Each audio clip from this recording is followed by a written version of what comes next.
बिस्मिल्लाहिर्रहमानिर्रहीम। अस्सलाम वालेकुम डियर स्टूडेंट्स। आज क्लास 10th में हमारा टॉपिक है biological consequences of smoking. Smoking के नुकसानात क्या हैं?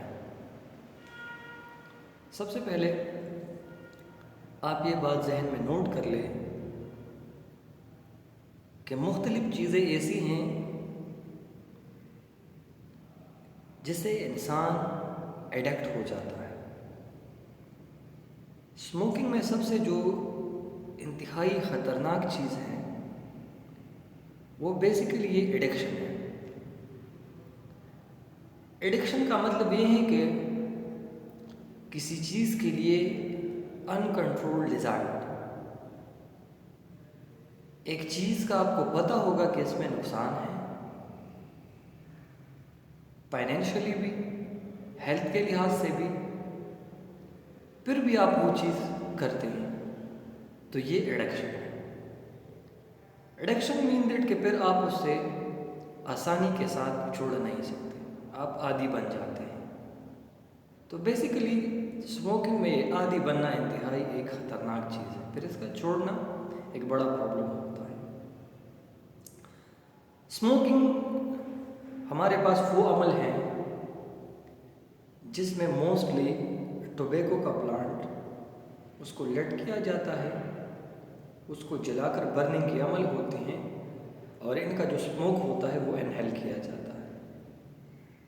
तो टोबैको स्मोकिंग में मुख्तलिफ़ किस्म की ख़तरनाक चीज़ें होती हैं और इससे बीमारियां पैदा हो सकती हैं, जैसा कि लंग्स की बीमारियां, गुर्दे की बीमारियां, ओरल कैविटी या बकल कैविटी की, लैरिंक्स, ब्रेस्ट कैंसर या ब्रेस्ट जो प्रॉब्लम होते हैं इससे एसोसिएटेड, ब्लैडर, एसोफेगस, पेनक्रियाज और स्टमक वगैरह के बीमारियां इससे काश हो सकती हैं।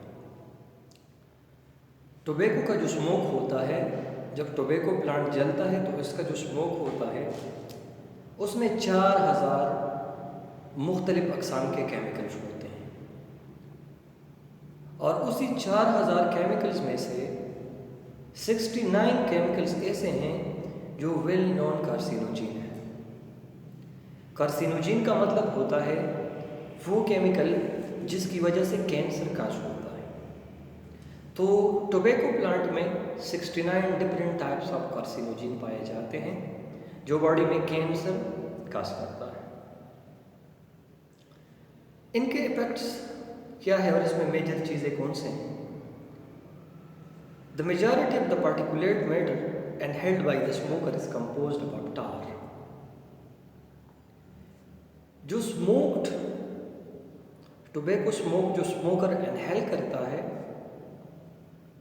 उसमें जो स्मोक है, स्मोक पार्टिकुलेट हैं, उसमें ज़्यादातर हमारे पास टार मौजूद होता है। फिर टार में मुख्तलिफ कार्सिनोजिन है। tar and its solid form also stain the teeth and fingers of the smoker. टार हमारे पास वो केमिकल है, वो सब्सटेंस है जिसमें फिर कार्सिनोजेंस भी होते हैं सॉलिड फॉर्म में। आप इनको स्मोकर के फिंगर्स और इसके दांतों पर ऑब्जर्व कर सकते हैं, जो पीलापन ये काज करता है, या जो इनकी फिंगर्स होते हैं, जो हेवी स्मोकर्स होते हैं उनके फिंगर्स भी वो पीले पड़ जाते हैं जहाँ पर वो सिगरेट को पकड़ता है। तो ये येलोविश कलर भी उस पर आता है, उसका एक अपना भी एक स्मेल भी होता है। ठीक, टार की वजह से लंग्स पे डैमेजिंग भी होती हैं अगर ये टार लंग्स पर अकमुलेट हो जाए, और इसके अलावा इसकी वजह से म्यूकस प्रोडक्शन, फेल्गम या बलगम जो हैं उनका प्रोडक्शन ज़्यादा हो जाता है। तो मोस्टली जो स्मोकर लोग होते हैं उनको चेस्ट या रेस्पिरेटरी प्रॉब्लम होता है जिसमें बलगम वगैरह की शिकायत शामिल है। ठीक है, दूसरा चीज़ हमारे पास सिगरेट में होता है निकोटीन। निकोटीन के मुख्तलिफ हार्मफुल इफेक्ट्स होते हैं, जैसा कि इसकी वजह से हार्ट बीट इंक्रीज़ होता है, ब्लड प्रेशर इंक्रीज़ होता है, ब्लड वेसल्स वो तंग हो जाते हैं या ब्लॉक हो जाते हैं। मसल्स इसकी वजह से डैमेज हो सकते हैं। इसकी वजह से हार्मोनल सिस्टम डिस्टर्ब होता है, मेटाबॉलिज्म डिस्टर्ब होता है। ये सिर्फ निकोटीन के हार्मफुल इफेक्ट्स हैं। Nicotine can also increase platelet status in the blood which cause the blockage coronary या इन द वेसल। निकोटीन का एक हार्मफुल इफेक्ट ये भी है कि सिगरेट स्मोक में जो निकोटीन होता है, हमारे ब्लड में जो प्लेटलेट्स होते हैं, ये प्लेटलेट्स के साथ रिएक्शन करके वो स्टिकी बन जाते हैं और फिर वो हमारे बॉडी के वेसल्स में, ब्लड वेसल्स में वो ब्लॉकेज काज करता है। ठीक है, जो एथेरोस्क्लेरोसिस कहलाता है। ठीक है, तो ये इनके मुख्तलिफ हार्मफुल इफेक्ट हैं। निकोटीन असल की ये जो इनका सिगरेट का जो एडिक्शन है या टोबैको प्लांट का जो एडिक्शन है, बुनियादी तौर पर ये निकोटीन की वजह से एडिक्ट हो जाते हैं लोग। निकोटीन कोई बंदा लेता है तो उनको थोड़ा सा रिलैक्सेशन, वो रिलैक्स फील करता है। और ठीक है, तो इनका एक वजह ये है कि ये द रिलीजिंग ऑफ न्यूरोट्रांसमीटर, जो हमारे न्यूरॉन्स होते हैं उनमें से सिग्नल पास होते हैं, और ये निकोटीन जब आप लेते हैं तो निकोटीन की वजह से सिग्नलिंग का अमल जो है वो थोड़ा सा स्लो हो जाता है। ठीक है, तो इसी की वजह से फिर इंसान क्या करता है, वो थोड़ा सा रिलैक्स फील करता है। तो अगर आप ये कंटिन्यूसली इस तरह लेते हैं तो बाद में आप एडिक्टेड बन जाते हैं। आपकी बॉडी, आपका नर्वस सिस्टम अब निकोटीन का डिमांड करेगा आपसे। ठीक है, तीसरा चीज़ हमारे पास इसमें होता है कार्बन मोनोऑक्साइड। ये जब सिगरेट जलता है तो ये कार्बन मोनोऑक्साइड प्रोड्यूस होता है, और ये कार्बन मोनोऑक्साइड इंसान के रेड ब्लड सेल्स के साथ कम्बिनेशन करता है और ऑक्सीजन की कम्बिनेशन को स्टॉप कर देता है। ठीक है, तो ये भी एक इंतहाई ख़तरनाक अमल होता है बॉडी में। Will carbon dioxide monoxide enter the airway, it stay along with the other toxic chemical contained in the cigarette smoke. These toxins cause inflammation, impair lung and increase the risk of lung disease. Carbon monoxide internal epithelial cells के साथ या जो respiratory tract है, इसमें जो other खतरनाक toxins होते हैं वो लंग्स में इन्फ्लेमेशन या रेस्पिरेटरी ट्रैक्ट में इन्फ्लेमेशन काज कर सकते हैं। सिगरेट में, टोबैको स्मोक में बेंजीन भी होता है, एक मेजर कंपोनेंट है, और ये एक कार्सिनोजेन है जिसकी वजह से ल्यूकीमिया होती है। ल्यूकीमिया मतलब ब्लड कैंसर होता है। ठीक है, तो बेंजीन वो केमिकल है जो टोबैको स्मोक में पाया जाता है और इसकी वजह से ब्लड कैंसर काज हो सकती है। इसके अलावा फॉर्मल्डिहाइड भी एक कैंसर काजिंग एजेंट है जो सिगरेट में पाया जाता है। ये रेस्पिरेटरी, स्किन और गैस्ट्रोइंटेस्टाइनल डाइजेस्टिव ट्रैक्ट या डाइजेशन के प्रॉब्लम ये काज करते हैं, उसमें कैंसर काज कर सकता है। 30 मुख्तलिफ अक़साम के मेटल्स पाए जाते हैं सिगरेट स्मोक में, और वो भी लिंक्ड है कैंसर के साथ। मीन दैट के वो मेटल्स जो सिगरेट स्मोक में पाए जाते हैं उसकी वजह से बॉडी में कैंसर इनिशिएशन हो सकती है। इसमें से कुछ यहाँ पर उन्होंने मेंशन की है, आर्सेनिक है, निकल है, कैडमियम है, क्रोमियम है, लीड, इस तरह के ख़तरनाक मेटल्स भी सिगरेट स्मोक में शामिल हैं। रेडियो एक्टिव कंपाउंड इसमें होते हैं जो तमाम कार्सिनोजेन्स हैं। यहाँ पर मैंने एक फिगर इसमें इंक्लूड किया है, तो आप इसको थोड़ा सा जूम करके, इसमें और भी ऐसी चीज़ें हैं जिस तरह अमोनिया है, एसीटोन है, और formaldehyde, hydrogen cyanide, sulphuric acid, ठीक है, आर्सेनिक, DDT, कार्बन मोनोऑक्साइड। ठीक, तो ये वो तमाम चीज़ें हैं जो फिर आप अपने नोटबुक में नोट कर सकते हैं। ये थोड़ा सा और एक वाज़ेह फिगर है यहाँ पर। रॉकेट जो फ्यूल होता है वो भी इसमें होते हैं, बैटरी, या इसके अलावा एसिटिक एसिड जो होते हैं जो सर के में यूज़ होती हैं, मीथेन इसमें मौजूद होता है, अमोनिया है, इसमें ज़्यादा मकदार में इसमें टार पाया जाता है, कैडमियम है जो बैटरीज में इस्तेमाल होता है। ठीक है, जो कैंडल वैक्स होता है वो भी सिगरेट में मौजूद होता है, ब्यूटेन होता है जो लाइटर जलाने के लिए उसमें वो इस्तेमाल होते हैं एज अ फ्यूल। तो ये वो तमाम ख़तरनाक चीज़ें हैं जो सिगरेट स्मोक में मौजूद होते हैं। ठीक है, तो यहाँ तक इसकी बात थी। सिगरेट स्मोक मोस्टली जो लोग यहाँ फिर वो स्मोकर्स हैं तो किस तरह वो इस चीज़ को स्टॉप कर सकते हैं। ठीक है, तो जो है टेबलेट मुख्तलिफ़ किस्म के मेडिसिन होते हैं जिनमें निकोटीन शामिल होते हैं। ठीक है, तो आपकी बॉडी बेसिकली आपसे डिमांड करती है निकोटीन की, नॉट द अदर थिंग्स। ठीक है, तो जब आप निकोटीन मेडिसिन में लेते हैं या खुराक में वो शामिल करते हैं तो फिर जो सिगरेट का एडिक्शन है वो ग्रेजुअली कम होता जाता है। ठीक है, तो इसी तरह आप सिगरेट स्मोकिंग को लोग जो है वो स्टॉप कर सकते हैं अगर वो प्रॉपर मेडिसिनेशन करें, वो चीज़ें ले जो बॉडी डिमांड करती है आपसे। तो वक्त के साथ साथ आप इसकी क्वांटिटी को कम करते जाएं तो फिर इस तरह ये स्टॉप हो सकता है। ठीक है, इनका जो एडिक्शन है इस तरह ख़त्म हो सकता है। अच्छा, अब हमारा टॉपिक है effect of exercise on rate of breathing.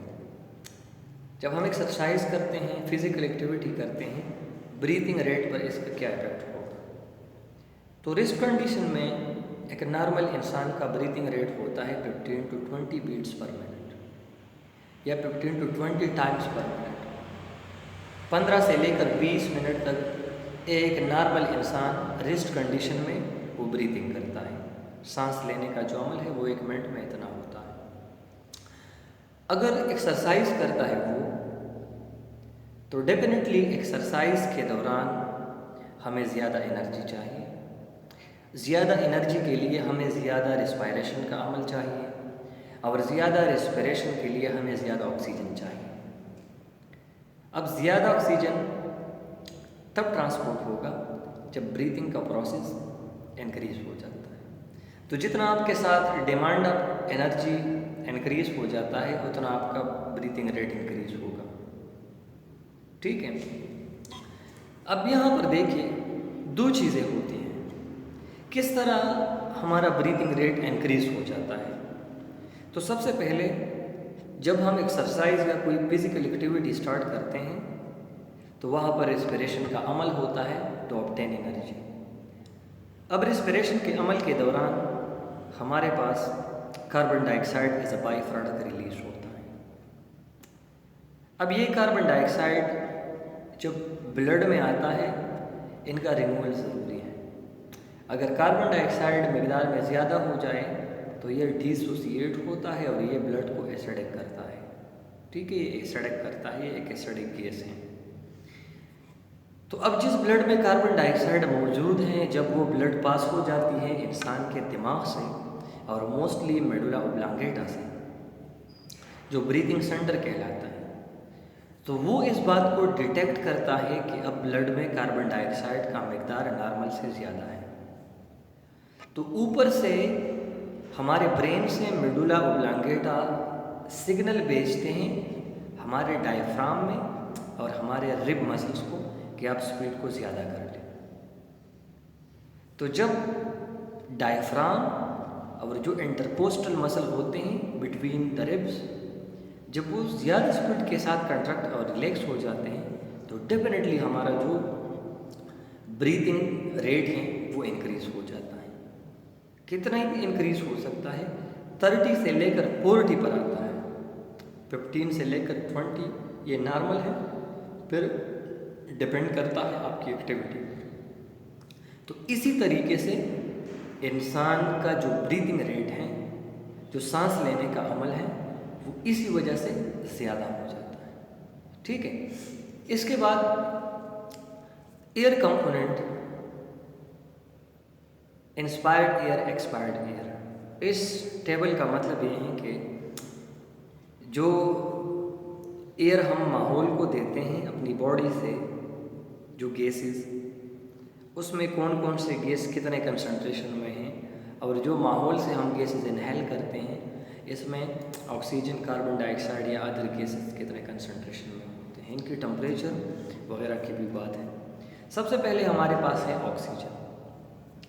तो जो हवा, जो मिक्सचर ऑफ गैसेस हम इनहेल करते हैं माहौल से अपने बॉडी में, लंग्स में, इसमें 21% ऑक्सीजन होता है। कितना होता है? 21% इसमें ऑक्सीजन होता है। ठीक है, इसके अलावा जो एक्सपायर्ड एयर होता है वो हवा जो हम अपने मुंह से निकालते हैं, अपने लंग से एक्सपायर्ड करते हैं एनवायरनमेंट में, उसमें 16% ऑक्सीजन होता है।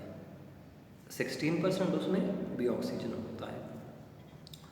कार्बन डाइऑक्साइड जो हवा हम इनहेल करते हैं, इंस्पायर करते हैं, उसमें 0.04% होता है, और जो हम एक्सपायर करते हैं उसमें 4% कार्बन डाइऑक्साइड होता है। वाटर वेपर्स वेरिएबल्स होते हैं। जो हवा हम इनहेल करते हैं, तो अगर आप एक खुश्क इलाके में रहते हैं, एक डेजर्ट एरिया में रहते हैं जहाँ पर ह्यूमिडिटी कम है, तो उसमें वाटर वेपर डेफिनेटली कम होंगे। कोई बाद इलाकों में ज़्यादा होता है। तो यहाँ पर वेरिएबल का वर्ड यूज़ हुआ है कि जो हवा हम इनहेल करते हैं तो माहौल के मुताबिक वाटर वेपर उसमें चेंज होते हैं। ठीक है, ज़रूरी नहीं है कि एग्जैक्ट एक ही पॉइंट होगा। इसके अलावा जो हवा हम एक्सपायर्ड करते हैं, मुंह से निकालते हैं, उसमें वाटर वेपर बहुत ज़्यादा होते हैं। ये सैचुरेटेड फॉर्म में होती हैं, बुहारात की शक्ल में उसमें वाटर वेपर्स होते हैं। ठीक है। टेम्परेचर जो होता है, टेम्परेचर जो हवा हम लेते हैं बाहर से, उनका वेरिएबल हो सकता है। गर्मियों में अलग होता है, फिर नॉर्मल वेदर में अलग होता है, फिर विंटर सीजन में अलग होता है। यहाँ पर वेरिएबल वर्ड यूज़ हुआ है। पर जो हवा, जो एयर हम एक्सपायर्ड करते हैं, उनका टेम्परेचर 38 डिग्री सेंटीग्रेड होता है। ठीक है, तो ये एक जनरल चीज़ था हमारे पास ही। डिज़ार्डर की तरफ आते हैं कि रेस्पिरेटरी डिज़ार्डर कौन कौन से हैं। तो रेस्पिरेटरी सिस्टम के मुख्तलिफ डिज़ार्डर हैं। यहाँ पर 2-3 इसमें से जो बुनियादी और इम्पोर्टेंट है वो यहाँ पर डिस्कस की गई हैं। सबसे पहला जो रेस्पिरेटरी डिजीज़ हैं वो है ब्रोंकाइटिस। ब्रोंकाइटिस वो बीमारी है जिस तरह इसके नाम से वाज़ेह है, इसमें तो इन्फ्लेमेशन होगी ब्रोंकी में, ब्रोंकस में या ब्रोंकियोल्स में। ठीक है, पर अगर मैं आपको फिगर में दिखाता हूँ, और ये चीज़ ऑलरेडी हमने प्रीवियस क्लासेस में पढ़ा भी है कि ब्रोंकी या ब्रोंकियोल्स का क्या मतलब है। तो जब लंग्स में ब्रोंकी या ब्रोंकियोल्स वो डैमेज हो जाते हैं, वो इन्फेक्टेड हो जाते हैं, इन्फ्लेमेंटेड हो जाते हैं, this condition is called bronchitis. जब कभी ब्रोंकाइटिस होगा किसी को, इसकी वजह से एयर फ्लो कम हो जाता है। ठीक है, फॉर्मेशन ऑफ म्यूकस हो जाता है एयरवे में। ये किस चीज़ की वजह से काज हो सकता है? तो ब्रोंकाइटिस वायरस की वजह से, बैक्टीरिया की वजह से, या इसके अलावा अदर पार्टिकल्स जो इरिटेशन काज करता है ब्रोंकियल ट्यूब्स में। जिस तरह एलर्जिक कुछ पार्टिकल्स होते हैं या डस्ट पार्टिकल्स होते हैं, इस तरह जो ख़तरनाक गैसेस होते हैं वो भी ये काज कर सकता है। ठीक है, तो ये ब्रोंकाइटिस है। शॉर्ट टर्म जो ब्रोंकाइटिस होती हैं वो 1 हफ्ते में या 1.5 वीक में या 2 वीक्स में, डिपेंड करता है इंसान के इम्यून सिस्टम पर, तो वो ऑटोमेटिकली कवर हो जाता है, ऑटोमेटिकली ठीक हो जाता है विदाउट टेकिंग एनी मेडिसिनेशन। पर जो लॉन्ग टर्म ब्रोंकाइटिस है, अगर कंडीशन इम्प्रूव नहीं हुआ, पेशेंट ने मेडिसिन नहीं लिए और ये लॉन्ग टर्म के लिए चला, तो फिर ऑटोमेटिकली अगर ये रिकवर नहीं हुआ तो फिर वो, अगर बैक्टीरियल है तो आप एंटीबायोटिक्स लेंगे, अगर वायरल है तो फिर इसके लिए आप एंटीवायरल लेंगे। ठीक, इसके अलावा कफिंग जो है, खांसी, इसकी वजह से भी ये जो इरिटेंट होते हैं, वो पार्टिकल जिसकी वजह से ये इरिटेशन हुई है वो बाहर आते हैं बलगम के साथ साथ। तो ये हमारे पास ब्रोंकाइटिस बीमारी, इसके काजेस वगैरह। तो इसमें आप यहाँ पर देख सकते हैं इस फिगर में कि यहाँ पर ये ट्रैक किया है, ये जो लॉन्ग ट्यूब है। ठीक है, अब ट्रेकिया फिर डिवाइड होती हैं 2 ट्यूब्स में। यहाँ पर आप देख सकते हैं, एक ये ट्यूब है और दूसरा इसी साइड में है। तो ये 2 ट्यूब्स कहलाते हैं ब्रोंकी और ये सिंगुलर कहलाता है ब्रोंकस। इसके अलावा फिर ये 2 ट्यूब्स डिवाइड होते हैं छोटे छोटे ट्यूब्स में, फिर वो डिवाइड होते हैं और एक नेटवर्क बनाता है इस तरह। तो अगर इन्फ्लेमेशन हो जाए ब्रोंकी में, इसके अलावा ब्रोंकियोल्स में, तो ये कंडीशन कहलाता है ब्रोंकाइटिस। तो यहाँ पर आप देख सकते हैं, एक हमारे पास नॉर्मल है और एक हमारे पास एबनॉर्मल है। तो एबनॉर्मल को आप देख सकते हैं, ये इंतहाई नैरो है और इसमें एयर जो है वो आसानी के साथ पास नहीं होगा, क्योंकि इसमें म्यूकस होता है। और म्यूकस ये क्यों सीक्रेट करता है? क्योंकि इसमें अब वायरस, बैक्टीरिया या जो पार्टिकुलेट हैं, इनकी वजह से एज ए डिफेंस के तौर पर ये म्यूकस सीक्रेट करते हैं। ठीक है, तो ये हमारे पास ब्रोंकाइटिस एक बीमारी है। दूसरी बीमारी हमारे पास है एम्फाइसीमा। एम्फाइसीमा हमारे पास एक severe type of lung disease है। जब कोई इंसान एक्सटेंसिव कफ करता है तो एक्सटेंसिव कफ की वजह से अलवेलाई के वाल डैमेज हो जाते हैं। अलवेलाई इंतहाई एक नाजुक स्ट्रक्चर है, तो एक्सटेंसिव कफ के साथ इनके वाल्स डैमेज हो जाते हैं।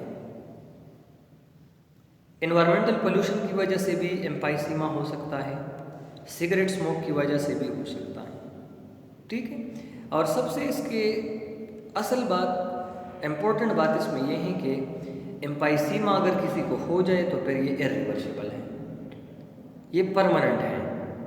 क्योंकि अगर वाल ऑफ अलवेलाई डैमेज हो जाए तो वो दोबारा रिकवर नहीं हो सकता। जो भी है, अगर कोई बंदा स्मोकिंग करता है वो स्टॉप कर ले, अपनी लाइफस्टाइल को चेंज कर ले, एहतियाती तदाबीर इख्तियार कर ले, तो फिर इसमें इम्प्रूवमेंट आ सकती है। वो फर्दर डैमेज से अपने आप को बचा सकता है। ठीक है, अदरवाइज़ ये इरिवर्सिबल है और ये फिर आप ट्रीट नहीं कर सकते। इसमें यहाँ पर आप देख सकते हैं कि एम्फाइसीमा में नॉर्मल अलवेलाई कैसे हैं और एब नॉर्मल को आप देख लें, डैमेज वन को आप देख लें। ठीक है, ये अब डैमेज अलवेलाई है, ये रेप्चर हुए हैं, ये छोटे छोटे सेक्स होते हैं, और ये एक्सटेंसिव कफ, स्मोकिंग, इन्वायरमेंटल पोल्यूशन, इसकी वजह से ये अलवेलाई डैमेज हो जाते हैं। तो फिर बॉडी में गैसेस का एक्सचेंज लंग्स में नहीं होता, या अगर होगा तो वो कम होगा। तीसरा इंपॉर्टेंट बीमारी रेस्पिरेटरी सिस्टम का है फिनमोनिया या नमूनिया। Pneumonia is the inflammation of lungs due to infection in alveoli. जब कभी भी अलवेलाई में इन्फेक्शन काज हो जाए तो ये नमूनिया है हमारे पास। इसी वजह से नमूनिया की बीमारी में अलवेलाई जो है ये पस से भर जाते हैं। ठीक है, पस हमारे पास क्या चीज़ है? पस हमारे पास सेल्स के जो डिब्रीज होते हैं, सेल के जो इंटरनल कंपोनेंट्स होते हैं वो रिलीज हो जाते हैं। वो एक मिक्सचर बनाता है जो मोस्टली ब्लूइश टाइप कलर नज़र आता है। वो पल्स ज़्यादातर ट्यूमर वगैरह से भी निकलता है। ठीक है, तो ये पस होता है। तो ये पस क्या हो जाता है, ये अलवेलाई को फिल करता है, उसको भर देते हैं। ठीक है, ये बैक्टीरिया, वायरसेस, फंजाई की वजह से काज हो सकते हैं। General symptoms of pneumonia are cold, upper respiratory expansion जो है, इसमें स्नीजिंग है, सोर थ्रोट है, गले, कफ वगैरह, ये जो हैं इसके सिम्टम्स हैं। इसके बाद फिर क्या हो जाता है? इसके बाद फिर बुखार चढ़ जाता है, वो 104 तक होता है। शेकिंग, चिल्स, बॉडी का कोल होना, वो शेकिंग होना। ठीक है, और जो कफ होगा, कफ के साथ साथ बलगम प्रोडक्शन भी बहुत ज़्यादा होगा। ठीक है, तो ये हमारे पास नमूनिया के सिम्टम्स थे जर्नल। लास्ट वन हमारे पास, सेकंड लास्ट हमारे पास डिजीज़ है आस्थमा। आस्थमा ये दमे की बीमारी भी कहलाती हैं।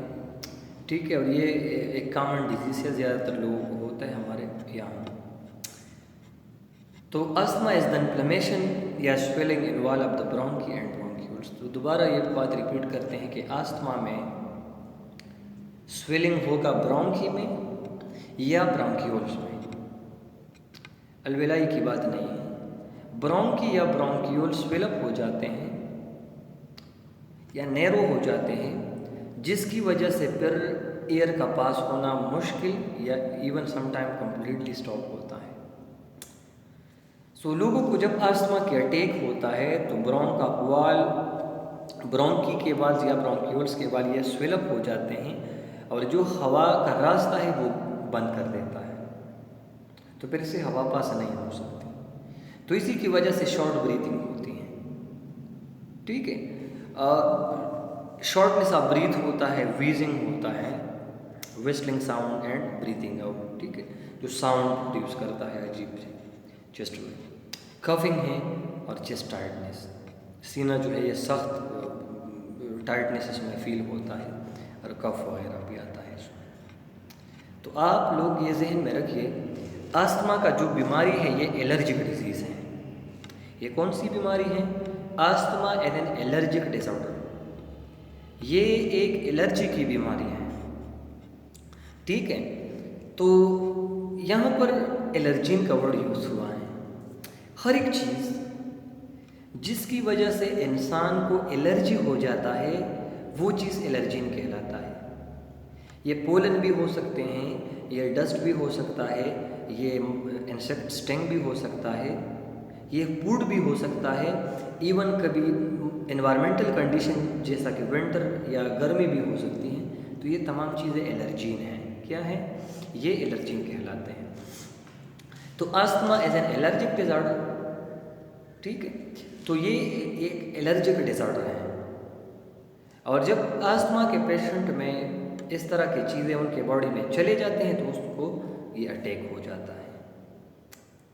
इनको शॉर्ट टर्म ट्रीटमेंट में मेडिसिन ये यूज़ करते हैं, वो मोस्टली स्प्रे के फॉर्म में होते हैं जो अस्थमा के पेशेंट होते हैं उसके लिए। और वो उसमें क्या चीज़ होता है? उसमें होता है ब्रांकियो या ब्रांको डायलेटर। इसमें एक ऐसा केमिकल होता है, एक ऐसी मेडिसिन ये होती है जो आपके ब्रोंकी या ब्रोंक्यूल्स को डायलेट करता है, ठीक। तो ये हमारे पास थी अस्थमा। यहाँ पर आप इस फिगर में देख सकते हैं कि ये हमारे पास नॉर्मल ब्रोंकी या ब्रोंक्यूल्स है और यहाँ पर ये एबनॉर्मल है अस्थमा जो होता है। तो ये इंतहाई छोटा पोर है। अब इसमें ये बंदा नॉर्मली ब्रीथ नहीं कर सकता और ये असल में एक एलर्जिक डिजीज़ है, ठीक है। तो लास्ट वन हमारे पास है लंग कैंसर। लंग कैंसर एक रेस्पिरेटरी बीमारी है जो कॉमन है मेन में वमेन के कंपैरिजन। मेन इससे ज़्यादा अफेक्ट होते हैं, मर्द इससे ज़्यादा अफेक्ट होते हैं। और इसकी सबसे बड़ी वजह जो है वो स्मोकिंग है, इंडस्ट्रियल कार्सिनोजेन है एंड पोल्यूशन है। तो यहाँ पर पॉइंट ये है कि क्यों वमेन लंग कैंसर के ज़्यादा शिकार नहीं होते। तो इसकी वजह ये है कि मोस्ट दुनिया के ज़्यादा ममालिक में जो सख्त काम होते हैं वो मेन करते हैं, वो वमेन नहीं करते। तो ज़्यादा पोल्यूशन के चांसेस होते हैं। इसके अलावा स्मोकिंग जो है वो ज़्यादा ममालिक में मेंस करते हैं। हमारे पाकिस्तान या इस तरह के कुछ इस्लामी ममालिक में तो माहौल चूँकि ऐसा है कि वमेन से नहीं कर सकती ओपनली। मगरबी दुनिया में या वेस्टर्न कंट्रीज़ में वहाँ पर फिर से कोई फ़र्क नहीं पड़ता कि ये मेल है या फीमेल है। अगर कोई स्मोकिंग करता है तो वो दोनों ओपनली फिर कर सकते हैं, ठीक है। वहाँ पर ये जेंडर डिफरेंस फिर नहीं है। अच्छा, इसके बाद सिम्टम्स लंग्स कैंसर के कफ विद स्प्यूटम, बलगम आना, खांसी के साथ शॉर्ट ब्रीथिंग होना, फ्लूरल चेस्ट पेन, सीने में शदीद दर्द होना। जो प्लूरल या फ्लूरा मेम्ब्रेन की हमने बात की तो जो लंग्स को कवर करते हैं, ठीक है। और टोबैको स्मोक में जो मेन कार्सिनोजेंस होते हैं ये इसकी वजह से लंग कैंसर काज होता है। Ionising radiation and viral infection इससे भी काज हो सकता है। स्मोकिंग सबसे ज़्यादा मेन कंट्रीब्यूटर है लंग्स कैंसर में, सबसे ज़्यादा इसकी वजह से ये काज होता है, ठीक है। इसके स्टेजेस हैं कैंसर के। In its early stage lung cancer doesn't show any symptoms. इब्तिदाई स्टेजेस में लंग कैंसर के कोई ख़ास अलामात नहीं होते। फिर बाद में जब ये सेकेंडरी स्टेज में चला जाता है और ये कम्प्लीटली आपके लंग्स को अफेक्ट करता है तो फिर क्या होता है? It is very painful and incurable and become fatal. जब उसी हालत में पहुंच जाता है कि फिर ये आप क्योर नहीं कर सकते, क्योरेबल ये नहीं होता, तब इसका पता चल जाता है। जो the patient of lung cancer is given one or more treatment including surgery, chemotherapy and radiation therapy। ये तमाम तीन वो चीज़ें हैं जो कैंसर की ट्रीटमेंट में शामिल हैं। सबसे पहला, लंग को अब हम ट्रांसप्लांट भी कर सकते हैं, एक बंदे का लंग दूसरे में लगा सकते हैं, ठीक है। तो आप ट्रांसप्लांटेशन भी कर सकते हैं या अगर कैंसर कम्प्लीटली स्प्रेड नहीं है तो लंग का कोई हिस्सा भी आप काट सकते हैं सर्जरी में। इसके अलावा कीमोथेरेपी ये कैंसर का एक ट्रीटमेंट है, और रेडिएशन थेरेपी ये भी कैंसरस सेल्स को किल करने के लिए एक थेरेपी इस्तेमाल होती है, एक प्रोसेस है। तो ये जो है वो कर सकते हैं पेशेंट्स। यहाँ पर आप देख सकते हैं कि हमारे पास एक नॉर्मल लंग्स है, दूसरा हमारे पास कैंसरस लंग है जो ब्लैकिश भी है और इसमें एबनॉर्मल सेल्स ग्रोथ या डिवीजन हुआ है। ठीक है, आज के लिए इंशाल्लाह असाइनमेंट आप लोगों का ये होगा कि write and memorize disease of the respiratory system. जो 5 डिजीज़ का हमने जिक्र किया है, इनके काजेज़, इनके सिम्टम्स और इनका जो बाकी डिटेल है वो आपके लिए होम असाइनमेंट है। आज के लिए इंशाल्लाह ये काफ़ी है, फिर फर्दर अदर क्लास में पढ़ें।